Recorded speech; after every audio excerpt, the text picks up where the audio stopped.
All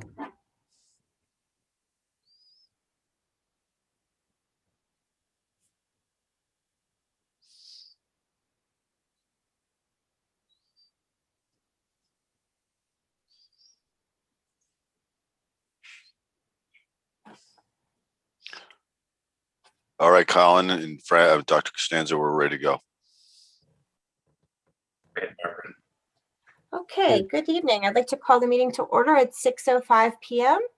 And thank you everybody for joining, especially from the Newman DLR group. We appreciate your being here. Can I have a motion for approval of the minutes? So moved. Thank you. A second? Thank you, Diana. Any corrections or changes? I didn't find anything. Okay, great work. All those in favor of approving these minutes, say aye. Aye. Aye. Okay, unanimous. Thank you so much. All right, so Frank, if you want to move into the presentation by Newman and DLR on the facility study update, that would be great. Okay, thank you, Barbara. Before we get started, or as we get started, Dr. Estrella, would you like to say a few words about some of the work that Newman Architects and DLR Group have been focused on? Sure, thank you, Dr. Costanzo. So I'm really excited about the work that's going to be presented today. I think the team has done an incredible job at looking at our schools, assessing the current state of what I like to call brick and mortar, but also playing a close emphasis at what it will take to really kind of rethink the way we're utilizing space in our buildings to really strengthen and enhance the educational program that we're trying to establish for our students. So I think today you're going to be given a nice treat of some of the insight and information that has been found through this study, but also some creative ways and solutions that we need to take into consideration as we continue to think through the new strategic plan for the district. While also playing a close emphasis on some of the things that we need to prioritize around the infrastructure and the work that needs to take place so that our buildings become more suited to educate our students for the expectations of 21st century learning, but also to address some of the challenges that we have in terms of the maintenance and capacity of our current buildings and what needs to be done to maintain our building and infrastructure in good health. So I'll turn it over back to Dr. Costanzo, but I'm really excited about what you're going to experience tonight. Thank you, Dr. Estrella. We are super excited with the ongoing work that Newman Architects and DLR Group have been focused on. A couple of weeks ago, we presented the summary report to date on the work that's been ongoing throughout the schools in the system. Tonight, the Facilities Committee will get a closer look, more of a deep dive at what an education assessment and a facilities assessment looks like at the school level. And so Pam Laufelman, A. Brooks Fisher, both on the call tonight, are going to do a deep dive looking at Brookside Elementary School, West Rocks Middle School, and Brian McMahon High School. And so with that, I will turn it over to Pam and Brooke. Yes, thank you, Dr. Costanzo. We really appreciate it. And so again, Brooks Fisher with Newman Architects. First, we just want to thank you for taking the time tonight to get a sneak peek into what we've been working on over the last 6 to 8 weeks. It feels like it's been longer. We've spent a tremendous amount of time with all of you, and it's been very exciting to see the direction that your district is heading, and all the work that we're doing and what we're learning about you. Has really opened our eyes to what you have ahead of you as a future. So, as Dr. Costanzo and Dr. Estrella had said, over the course of the last 6 to 8 weeks, we've been doing a very deep dive assessment into the physical conditions of the school. And we'll show you a little bit about that tonight. Rachel Pempel from Newman Architects is also on the call. She'll be going through a little bit more in depth about the physical assessments of the schools. And we're working right now, we're about 50% of the way through on the physical and the educational assessments on determining where we think the high priorities of improvements and repairs are required. And then Pam Loeffman will go into a much deeper dive into the educational assessment. We also did extensive walkthroughs with the principals to understand your buildings, to understand how they're being used, and really understand how the educational programs are being delivered in the current facilities you have. And what we've really pride ourselves in when we take on a project like this is finding ways to bring the best value for the least amount of cost to your building. So we're looking at your existing assets that you have now, trying to find ways to leverage those square feet into the best possible education of the 21st century. And Pam is going to walk through a little bit more of that today. As of now, we're about 50% of the way complete through our analysis. And that really is, we're going through every square foot of all of your buildings, looking at all the student enrollments and really trying to match up square foot to student and also educational programs to square feet and to students. So this analysis that you're going to get a bit of a taste tonight really will come together in the final report, and we will be giving some recommendations on where we feel the best bang for your buck, if you will, can be spent to improve the educational performance of Norwalk schools. So with that, we'll turn over to Pam to start going through a little bit more deeper dive into the educational adequacy. Awesome. Thanks, Brooke.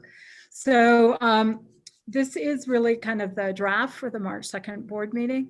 And obviously there's some additional information that will be added to that. But in a lot of ways, it demonstrates both what we've completed to date and the methodology that we've used. So you've seen this slide before, trying to make sure that this really is a data-driven, research-informed, community-inspired process, so that the information that's included in the report is really defensible, it's accurate, it's repeatable, and it's transparent.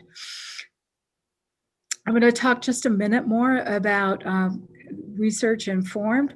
You've seen us talk about the SEI and TEI, the Student Engagement Index and Teacher Engagement Index.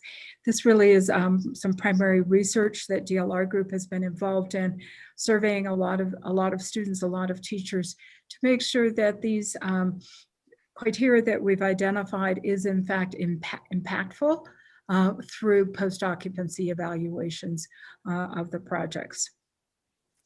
And also making sure that we're keeping up on a lot of the research papers and information that's out there.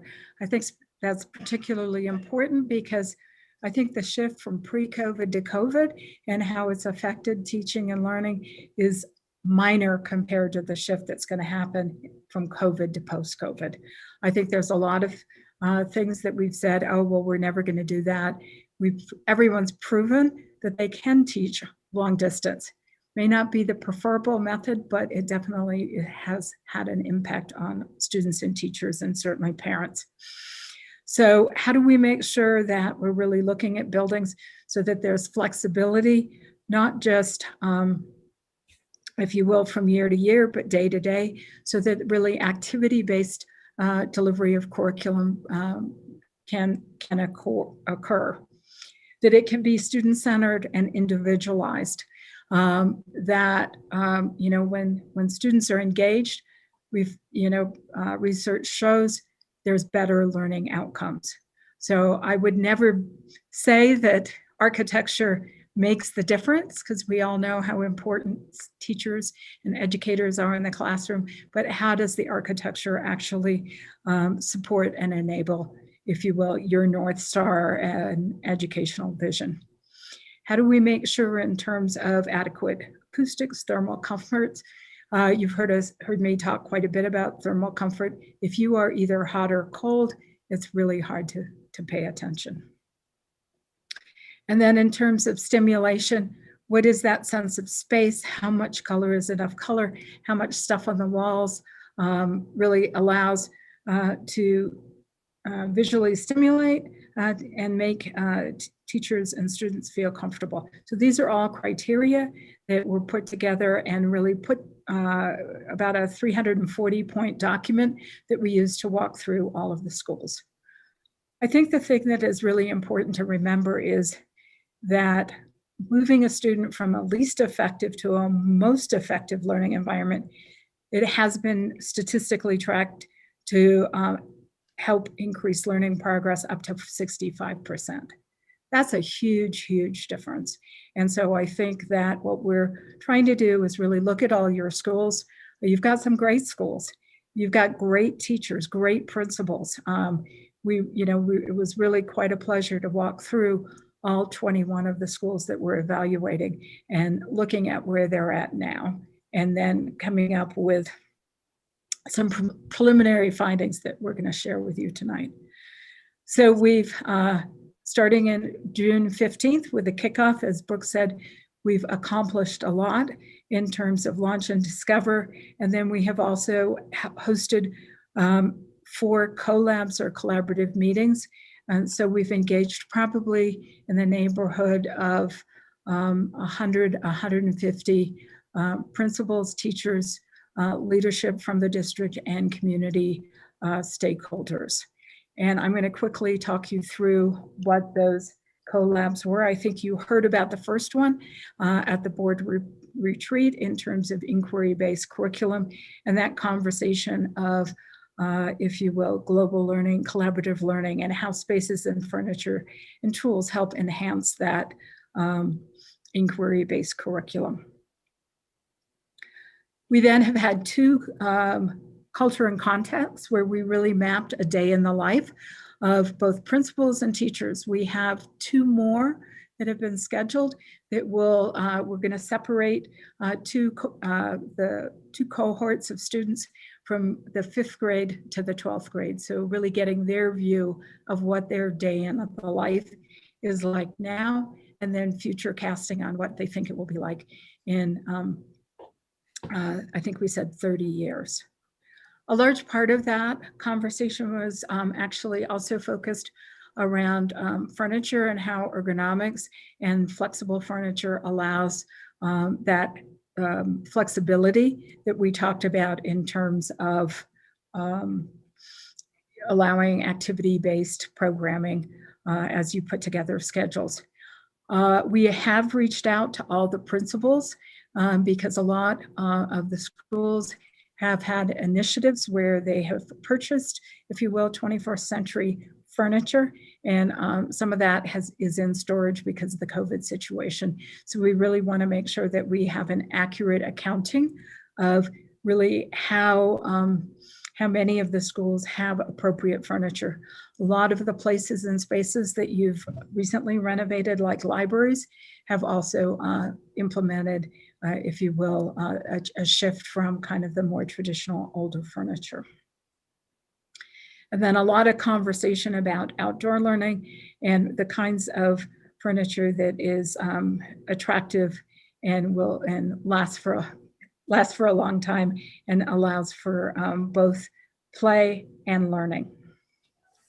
You can see in, this is a map of both, we had 4 subgroups among the principals and 3 subgroups among the teachers and staff that we divided into groups and really talked about in the upper right, we developed, if you will, a fictional character and, what was their profile, if you will, in terms of interests, are they introverts, extroverts? And then we worked with these various cards that talk about activities like instruct, collaborate, reflect, and develop, and each group developed, if you will, the percentage of time that they felt was being spent in classrooms in 2019. We then broke into groups again, and the different stakeholders arranged the cards to really talk about how they thought teaching and learning should occur in 2030. Interestingly enough, All of the groups, for the most part, there was really quite a consensus. The one in the lower left is actually my favorite one, but all of them talked about this iterative learning cycle where one introduced a topic, students did work on it in either by themselves or in groups and came back together. So a lot of consensus in terms of really the educational delivery of curriculum. Once again, this was based on 2019 and 2030. We also went through a number of benchmarks that were designed by DLR Group across the country that really talked about what are the kinds of facilities and spaces and places that really allow for interactive, iterative learning. So this is Pathfinder's pre-K center in Washington State. And you can see, if you will, those adjacencies within a classroom and kind of spaces and places that allow for the variety of activities to take place so that students have choice throughout the day and throughout the program. The importance of play and the connections of indoor and outdoor. And then as one moves up into middle school, same ideas in terms of gathering spaces, breakout spaces. This is the library. These are two classrooms that are open to each other that allow a different style of teaching. Around the corner, there's actually a more closed classroom. So choices within the school itself, as well as this lower left-hand corner is a Da Vinci room that really co-teaches art and science together. This is an example of a very progressive high school in Phoenix, Arizona, Canyon View High School, where the design of furniture, or the design of the spaces is really tied to the style of instruction. They have gone so far in their linkage that they actually rotate classrooms on a weekly basis. Teachers do not own classrooms, and their lessons plans are based on the modality of whether they're in a situation that's a more open collaborative area, such as on the left, movable, if you will, chairs and tablet arms on the upper right, or maker space in the lower right. So it really is going, if you will, to the farthest framework of that conversation of teaching and learning. This is another of their classrooms that's built around small huddle spaces, and then specialty spaces such as broadcasting. They are an academy-based model. I'm sorry, not a academy, excuse me, pathway-based model, which requires each student to be involved in some interest area, if you will, be it sports broadcasting, be it coding and programming, agribusiness, and so on and so on. Also the conversation about public spaces within and how they are open up to the public and allow for 24/7 access in a safe and secure way. And last but not least, we have not had the conversation, but we have identified the need for a collab to really talk more about applied learning, career and technical pathways, and that important conversation of college and career pathways that really allow every student to succeed. Also, as part of the virtual tours was a conversation related to, if you will, what are either words and or images that really triggered the types of spaces that folks thought were important. And you can see on the right, the reporting out of what this group of stakeholders had identified. Really was interesting in all of these different collabs, the consistency of vision and where folks really would like to be. The last collab was really addressing sustainability and resiliency as part of our values exercise, which actually stands for viewing architecture through the lens of user experience.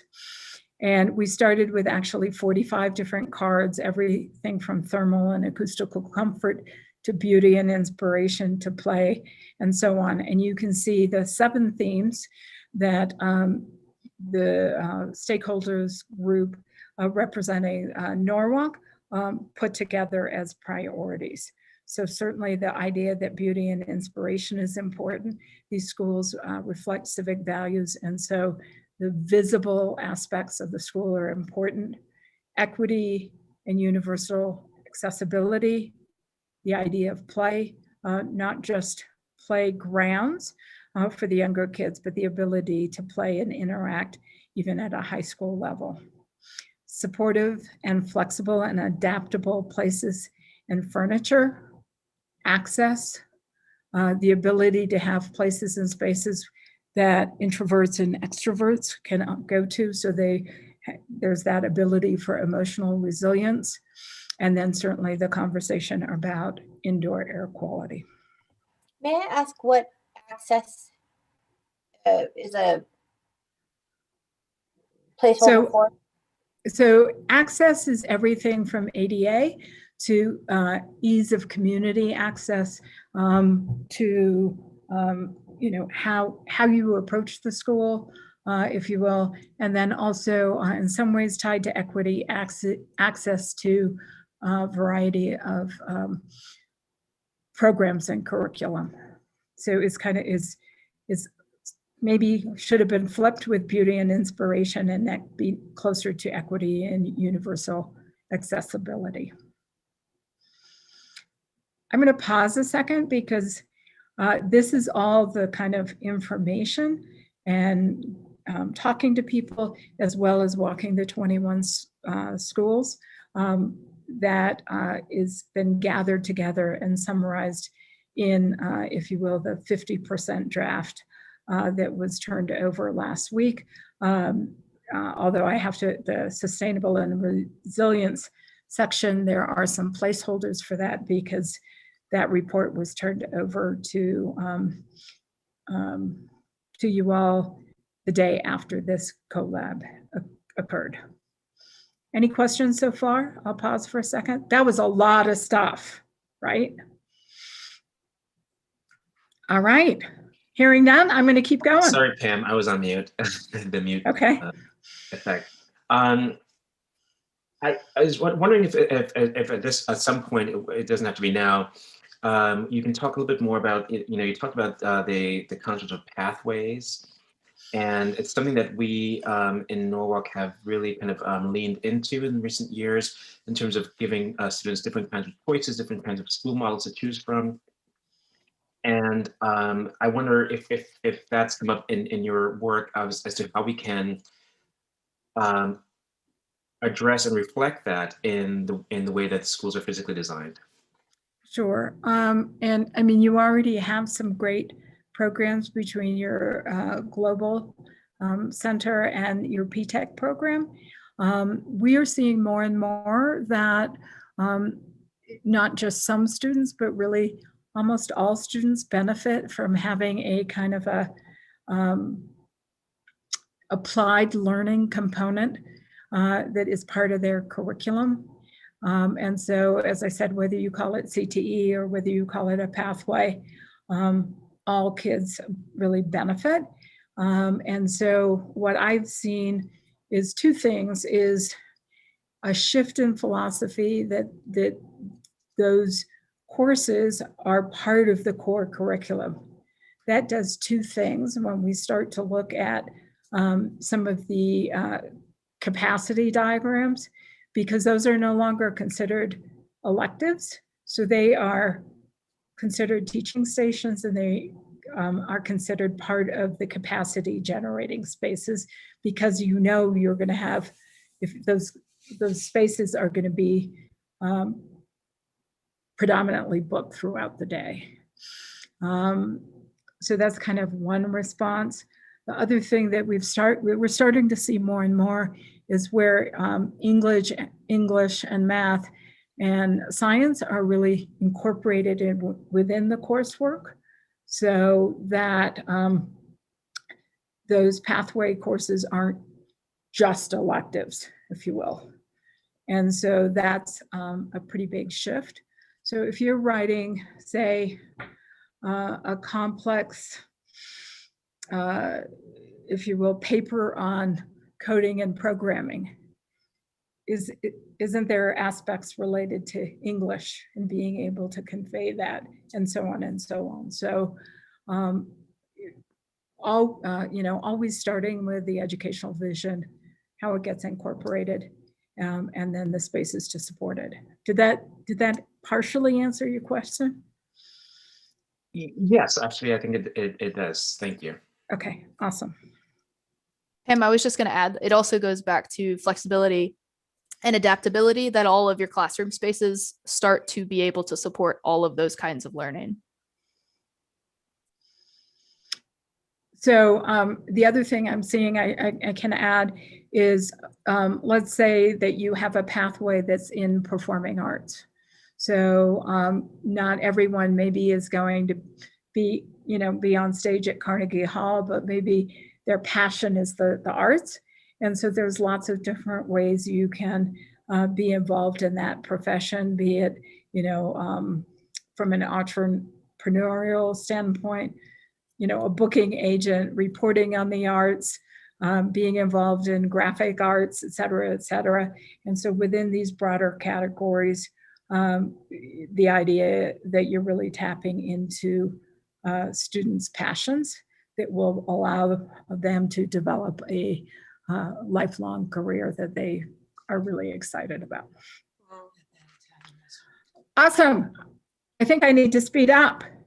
So in terms of preliminary findings, you can see the dates, the March 2nd board presentation.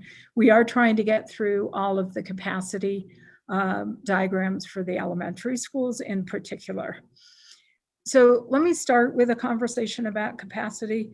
It is always a very controversial topic, because everyone has opinions about how you calculate capacity. So I'm going to walk through the conversation for you all so that you understand the methodology. There is a lot of vetting that we have to still go back to principals and make sure, as we walk through all of the classrooms, that we were understanding those classrooms that are capacity generating and those that were not. I think the one thing that I believe everyone could agree on is bricks and mortar are not static. That if one starts with a hypothetical school that has 600 pupils, if you will, say in the 1950s, it was very common to have 30 kids in the classroom. Maximum enrollment policies have changed. So you would be, you'd go from 600 to 537 pupils. Then codes and statutory requirements related to special programs, special needs, handicap ramps, further influenced, if you will, floor plans taking up space. So someone could be reduced to 471 pupils, even though it's the same school. And that same school, once you start to add an update for specific program needs, really starts to be at half of what that original design capacity was. So I think that all of those conversations, as we go through how we've started to calculate capacity, these are all drafts. That's why we have a big draft on it, so people can't get upset yet. So this presentation is really, we want to vet it. We want to make sure that all parties involved really understand how it's calculated and how it shifts with changes in policy. So you can see the 2019, the enrollment for Brookside was 403 students, K through 5 plus 36 pre-K students. If you look at the Brookside plan and you take, if you will, reverse engineer from the Connecticut standards, the size of a general classroom, which is 900 for a general classroom, 1,000 for science and kindergarten, you start to get, if you will, a square foot per student for these different grades. And so where you see these 18, 19, 24 students, it's really taking that existing square footage and dividing it by these Connecticut standards per classroom, so that the calculated maximum capacity is 472 plus 36. Okay, so if, for instance, this computer lab that was a computer lab right now in COVID times is being used as a classroom, if it is considered a classroom, then it is no longer a non-capacity generating space, and it would be colored yellow. And so you automatically can start to say, you can see that these specialty programs, if they're pull-out programs, we're assuming that you're taking kids from these capacity generating spaces and taking them to these specific other classrooms within the school.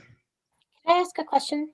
Yep, of course. So, not too long ago, the board approved elementary school band in addition to the orchestra. And I know, building by building, it's different as to where that's happening. But do we need to be intentional about setting aside room for that, given that wasn't initially part of the building plan?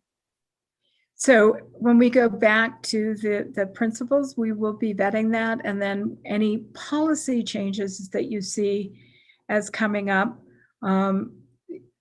we would need to factor in terms of what the functional capacity is. So when I say functional capacity, that is saying that you're not cramming extra kids in, you're not doing these other things. It also assumes that every classroom and every distribution of grade level is full, right? And so we all know that there's ups and downs from year to year. Our definition of functional capacity is really trying to make sure that it is related to, if you will, that educational adequacy conversation. Yeah. Right.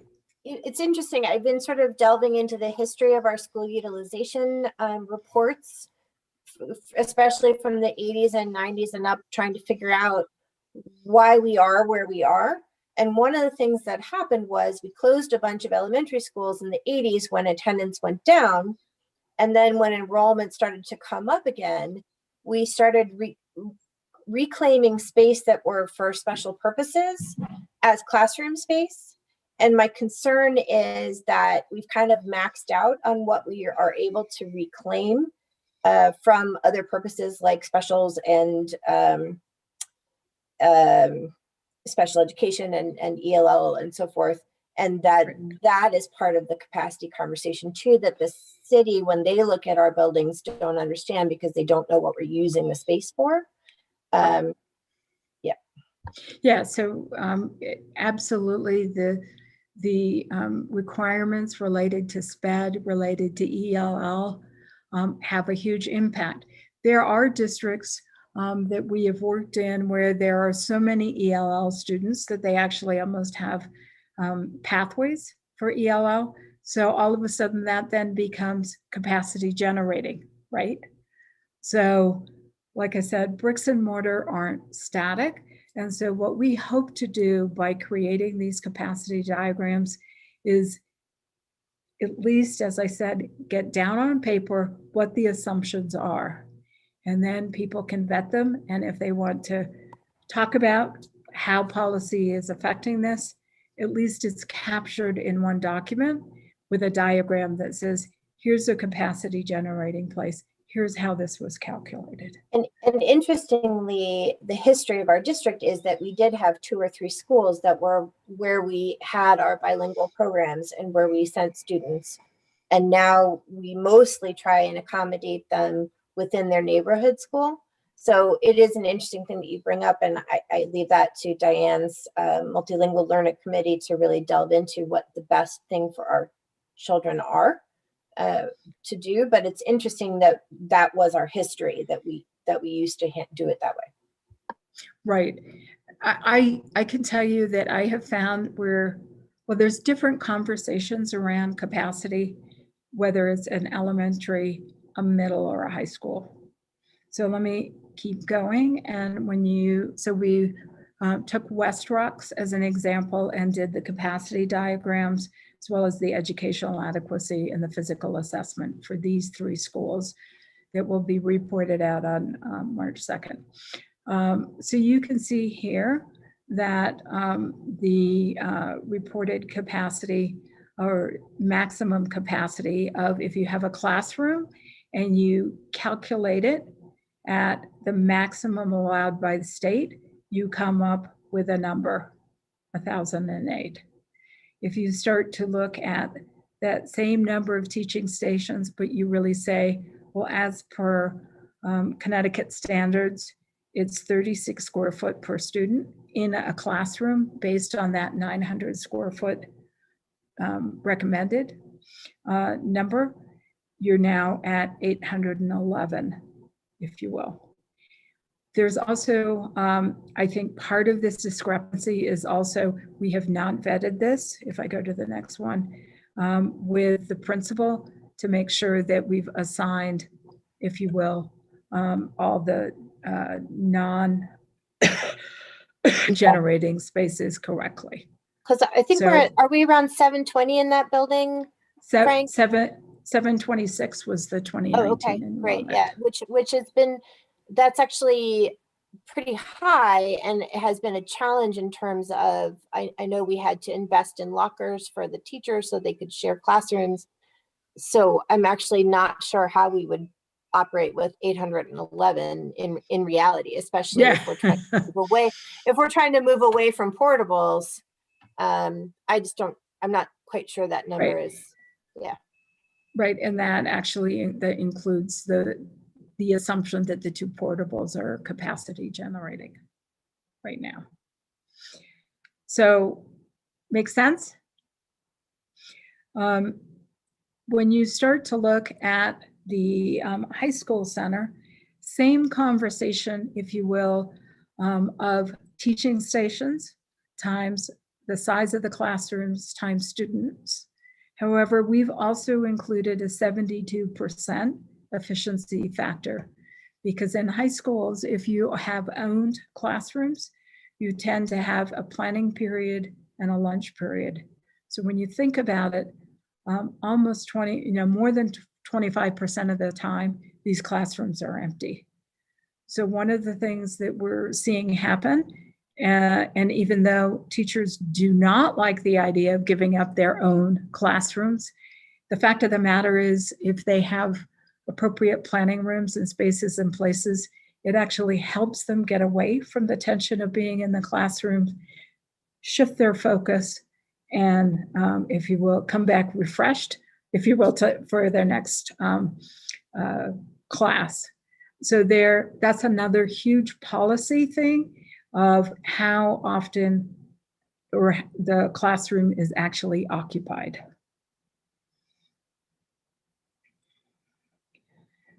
The other thing, when you look at the size of some of the classrooms at Brian McMahon, you can see that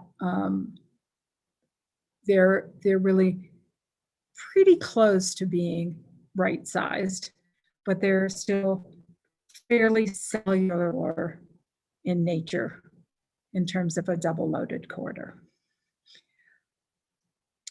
So make sense to everybody? Should I keep going?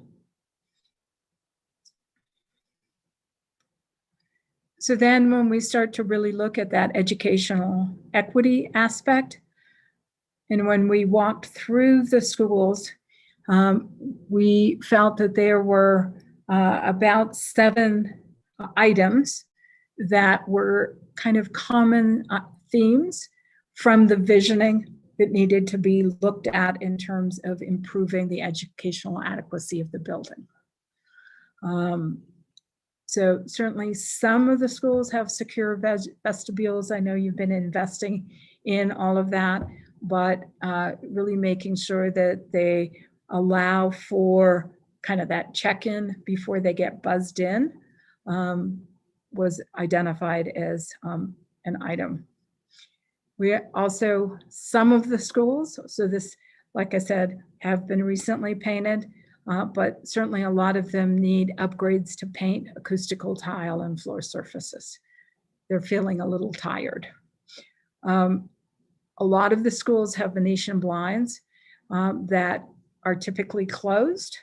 And so that indoor-outdoor connection that we know that is so important is really not happening. So if one installed Mecco shades that reduced glare, but still allowed that connection of inside and outside, that would be, if you will, a recommendation. And then the conversation around furniture upgrades. In some ways, one could say that those for that group of three is, more of a visual upgrade than anything else. Although furniture, I think, is an important component.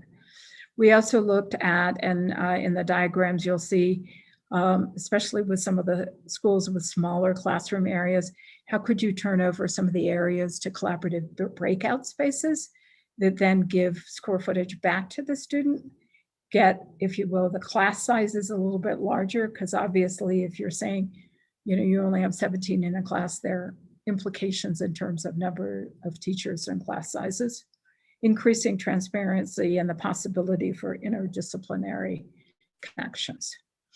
And then Rachel is actually going to address, there were two other that kind of bridge between, if you will, educational adequacy and physical assessment that are related to fluorescent lights and the quality of lighting. And I guess I would add acoustics because some of the schools have a pretty loud buzz in a lot of the classrooms. And then also the conversation about indoor thermal comfort and air quality. In the conversation around some of the kind of ventilation that has been enhanced this year, while it addresses the need, it's operationally fairly expensive to maintain as opposed to a more centralized system. So here is an example of what in my mind is taking kind of that before picture and really allowing for transparency, change in furniture, change in attitude towards how a school looks and feels.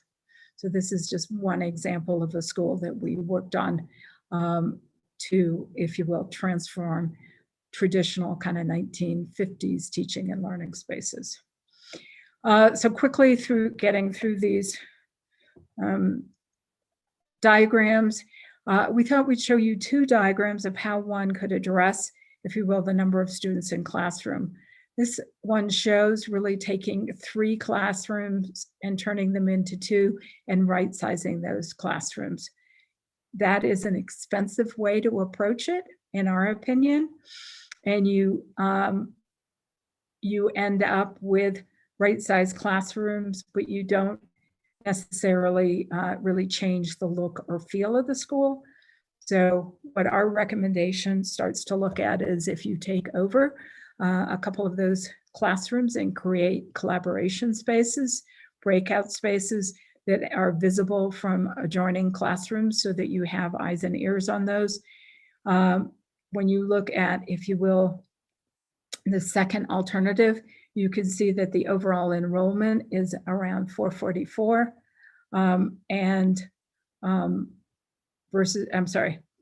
the calculated functional capacity is around 444 versus the 403 in Brookside.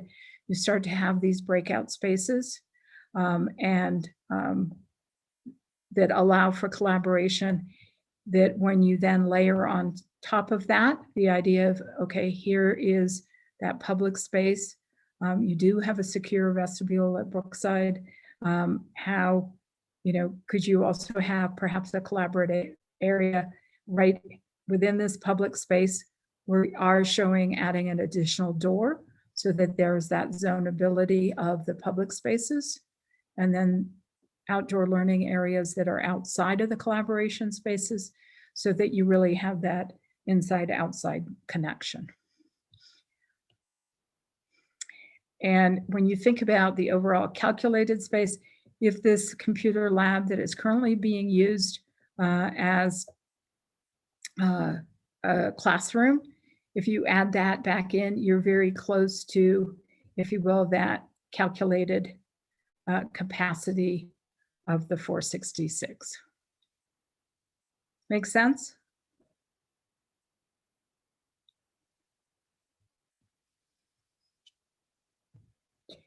Likewise, when you start to look at West Rocks, we are looking at trying to provide, if you will, a collaborative space for each one of the houses. We also did show two variations of one, which is a two classroom addition on the roof to get rid of the portables, or two classrooms, 2 stories or 4 classrooms. When you look at the overall capacity, that is not necessarily, if you will, looking at the 726 versus the alternate capacity of actually the 774 includes adding the classrooms in. So I really need to subtract out 26 times 4 is much closer, if you will, to that calculated capacity.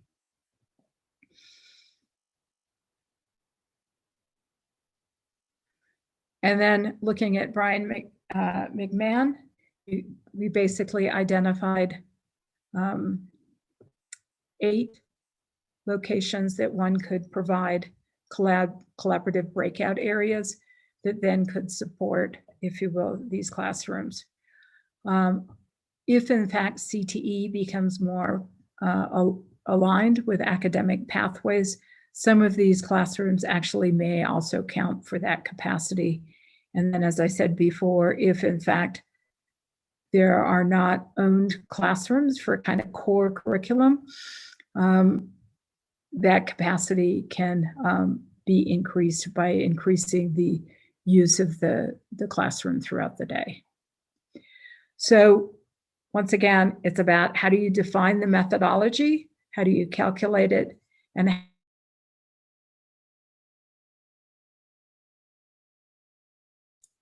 Is Pam frozen for others? Yes. Policies. Wasn't sure if it was me. Sorry, Pam, you froze up there a little bit. But oh, sorry. Yeah, but I think we got it. Okay. Yeah. Am I back? Yeah, you froze up when you're talking about defining the way you're calculating capacity. Right. So what we will be sure is in the facilities plan is there's more of a write-up, so that I think that one of the biggest sometimes conflicts in talking about capacity is it's not clearly defined, and people have slightly different definitions. There's no right or wrong. It's just being clear about what what that calculation is, and so that everyone is on the same page. Yeah. So, and what you're seeing, I mean, this is again just a small taste of all the schools that we'll be going through, but we really are looking at a number of different options, and we're trying to find what is that the least amount of expense to get the most amount of value. And so these small interventions into your existing schools, if we can get you the best possible education with these small interventions, that's really the goal. So, the idea of a 2-story addition, well, yeah, you could build that, but what does that cost versus maybe doing something else? There's many different ways to go about it. So we're trying to bring forward those recommendations that would be the smallest upfront cost for the longest long-term value. Can I ask a question of Frank, of Dr. Costanzo and Dr. Estrella? Was our intention to find more collaborative space? I know we're moving to project-based learning, but I also know that we're concerned about our seat capacity. And so I'm wondering if this is a strategy that was generated by our staff or more from Newman DLR. I think the architects were looking to provide us with opportunities to utilize the existing infrastructure and create a 21st century learning environment for students, and doing so in a way that doesn't compromise significantly our capacity to enroll, the same or close to the same number of students in a school building. Mm-hmm. So what we're seeing here are good examples of opening up a couple of walls, taking a classroom and converting it into a space where you can have a collaborative session or tier 2 or tier 3 intervention in a portion of it without fundamentally reducing the enrollment capacity of the school. So this has been generated by the architects, and we're seeing the value in being able to take a look at some of these modifications. And I wanted to clarify also, when we're talking about collaborative spaces, we also find that those spaces are supportive of project-based learning. The ability for students to break out and go and work in 1 and 2 pairs, that those spaces and the way that you set them up and the way that you furnish them are similar to collaborative spaces, so they become flexible and adaptable across those uses. Okay. And I think that those spaces can also be used for a variety of pullout programs, so that you're not necessarily having a dedicated, classroom that all of a sudden is dedicated to X. So that how do you make your building more flexible, more fine-tuned to the student-centric focus that you and other districts throughout the country are really looking to shift towards. I was just going to say, what Frank said there, I think was so critical to this, is that the process that we're going through is hitting that 21st century learning environment, the collaborative, the project-based, but all the while trying to make sure that we're maintaining capacity or finding, near capacities. We're not reducing capacity by implementing these ideas. So I think that's what's so critical to the school system, is it's upgrading your educational, your ability to educate through these facilities, but not necessarily diminishing capacity along the way. So. I think I also just want to sort of push back on the idea of the 72% capacity and the idea of shared classrooms, because I know many teachers allow students to come to their classroom during lunch to ask questions or get extra help. And I know that a planning period can often be something where you're setting something up, like a lab or stations. And so sort of depriving teachers of that space and their time to be in their space and set the environment for the learning is not a good long-term strategy. And we definitely want to have a conversation with our teaching staff about that as an approach, because I'm concerned that it could deprive them of the true intent of a planning period.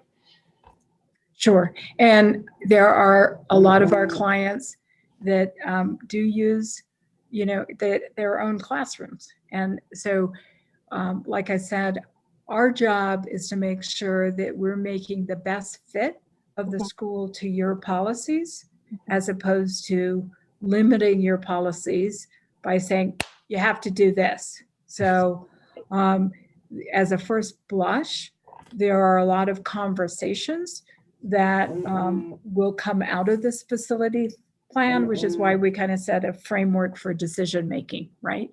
Is getting those conversations to occur and understanding the potential consequences. So let's move on so that Rachel can talk a little bit about the physical assessment, because we're getting close to an hour and I know that you all have busy lives. And I will be quick, I promise. So when we went out to do the facilities plan study, we had 3 teams of architects and engineers assessing the physical conditions of 15 of the schools, as well as the central kitchen. Several schools were excluded from the physical conditions study because they've been recently renovated in a significant way or are on the way to doing that in the next year or so. So the focus of our assessments was to create an accurate record of these existing conditions and to update and expand the 2015 feasibility study report. And then from that to provide recommendations for immediate, intermediate, and long-term building and building systems priorities. So all of what we're doing is looking at that bricks and mortar and figuring out where you need to focus the time and the money to support everything in the long run, but also we're looking at how it interacts with the priorities for educational adequacy so that we can really help you have the information that you need to make the decisions about how you're going to lay out building construction projects for the next 5 years. So all of our assessors used field report checklists like these. And then on the next slide, we also have kind of our top themes in the same way that the educational folks have been coming at this. As we're wrapping but better our head, icons. Yeah, I like icons. So we're like we've said several times, we're still wrapping our heads around these. We're about 50% of the way through, but these are the things that are floating to the top, and we'll tighten in on what makes the most sense as we go. But our major themes that we're seeing for needs that are pretty immediate are fall under exteriors, interiors, accessibility, safety, and food service. So for the exteriors, I'm sure you all have all been around. There are a lot of indications of water infiltration issues at a lot of the schools, and we'd recommend that those be investigated and remediated as quickly as you can, because with issues like that, you end up with downtime if it gets too bad. And then at the interiors, it's a repeat really of what Pam was saying about a lot of the finishes are past the end of their useful life or getting very close to it. And that I just wanted to pop in that is a standard. There's a standard for the usable life for finishes. And so that's what we're basing our recommendations off of is how long things are supposed to last. It's not kind of like we look at it and we're like, oh, that looks kind of okay or not okay. It really is based on this is how old these things are and this is how long they're supposed to last, combined with, oh, it's holding up better than it usually would, or oh no, it's had a lot more use than it normally would, and so that's pushed the timeline up. And there's also large areas of finishes in several of the schools that would require asbestos abatement to be updated. Some of those are in decent condition, some of them are not. So that is an ongoing thing that we're going to be looking into and making sure that we're taking into account when we put these priorities together. For accessibility, there's a lot of non-compliant conditions at doors and restrooms and some of the core and support educational spaces. So like the asbestos abatement, those are things that don't have to be taken care of immediately, but they should be included if you're doing other work in the school. And then for safety, it's not just the normal conversation about safety with the cameras and such, but it's also about sprinkler coverage. Again, I would push for secure vestibules. It's just better for the overall system. And there's some schools that have fire protection and hardware at their egress levels that are not quite up to code that need to be addressed sooner rather than later. And then on the food service side, the 2015 report didn't actually include anything about food service. So that's really our big push. And there's been ongoing conversations about the significant upgrades that would need to happen to meet your goals in the long term for food service.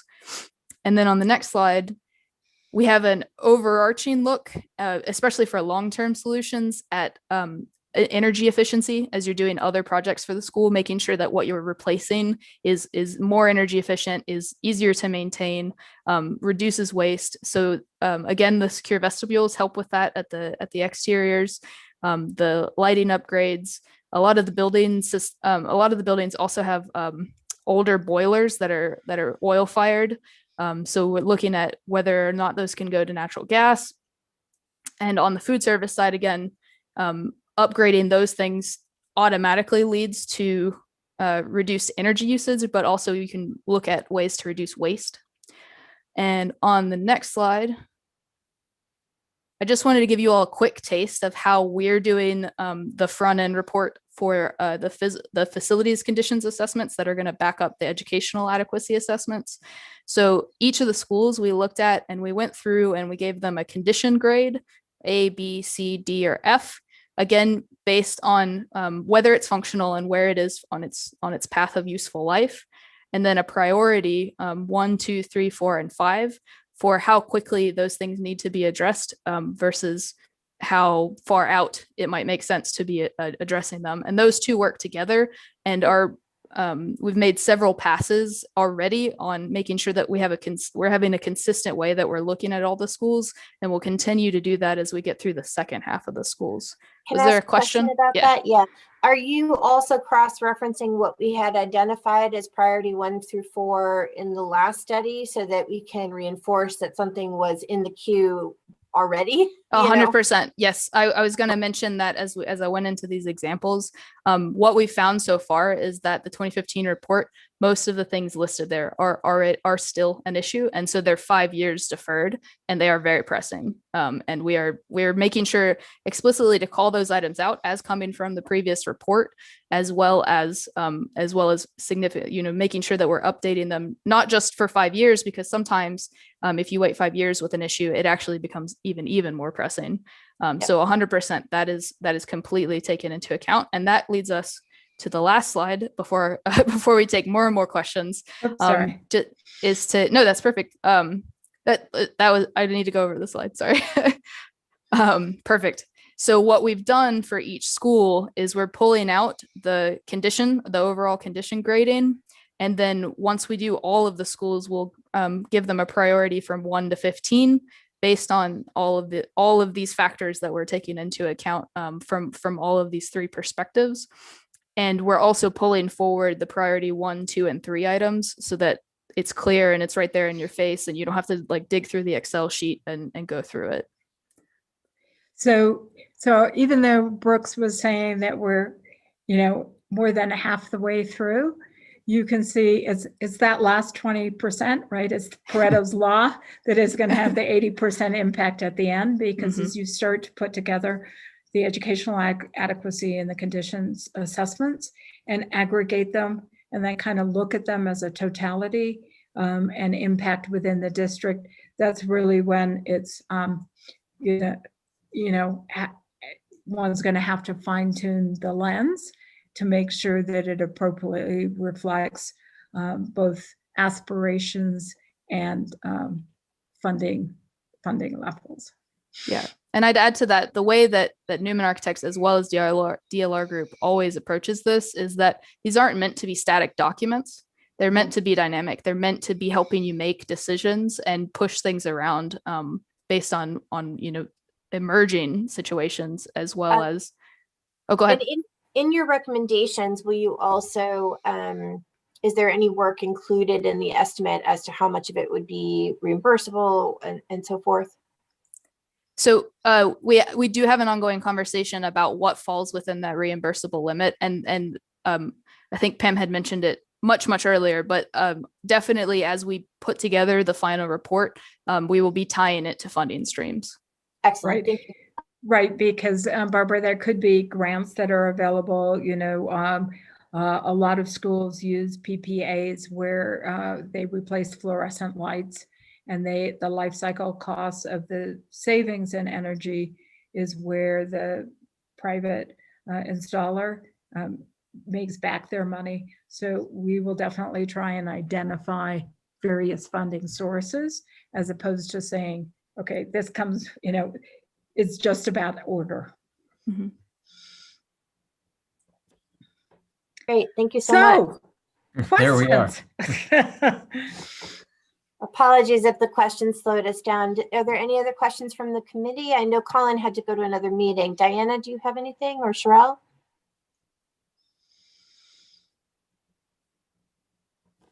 I don't have any questions right at the moment. Okay.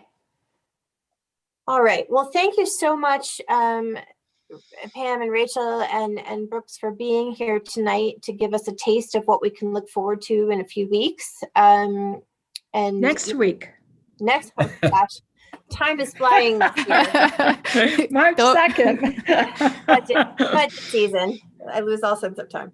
So if it's okay, since we've run so far over, I'd like to ask Dr. Costanzo and Mr. Hodel if it would be okay to continue with the air quality report, or do you think we need to postpone that piece? Well, I don't know that there's a whole lot of new information. Bill is there on the call, but I think it might make better sense just to hold off on the remainder of the agenda, and I think we'll have more in the way of updates in that area. What would that be, about March? Third Wednesday of March. I'm not sure on the date, but I think we'll have some additional information Okay. at that point. But the work has been, there was an RFP and we've got a bid and we've got a contract. So the work, right? Isn't that where we are with Brian McMahon, Air Quality? Oh, Sherelle has some questions. Sherelle, are you able? McMahon, we have a Sorry. design. At Brian Yeah. McMahon, we have a design of which we would need to then put out to bid. So that, Okay. I just want to answer your question. Great. So do we have a timeline on when we'll put out to bid? Well, we can put that bid out in the next couple of months and begin the work towards the end of the spring.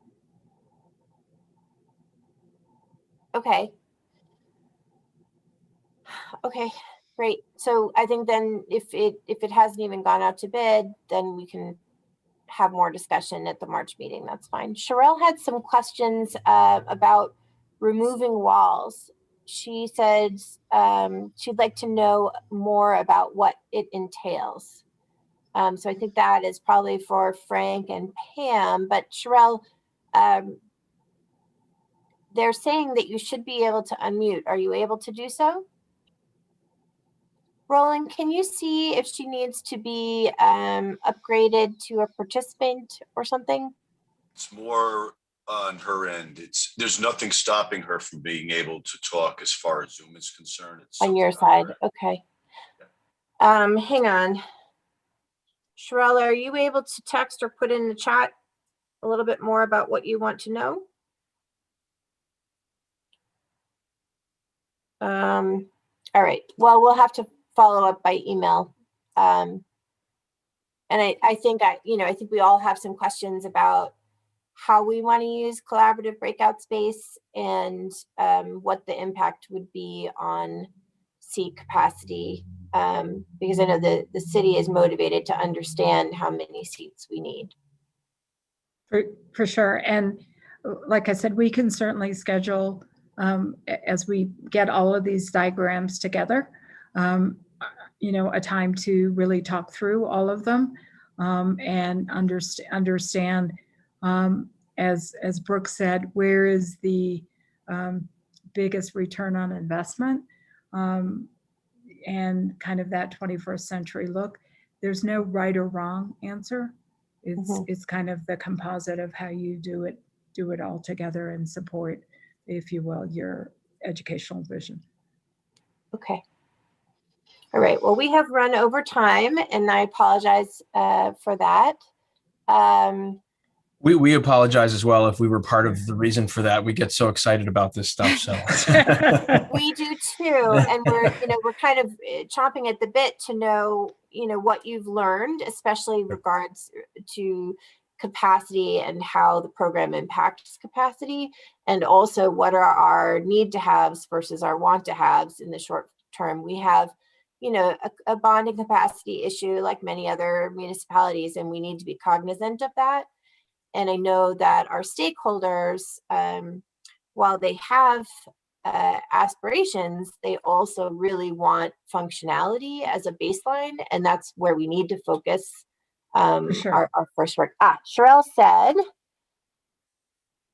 there's nothing, okay. I'm so sorry, Sherelle, that you are having difficulty. Do you want to ask your question by the chat and I can ask it more thoroughly? of the folks while we have them?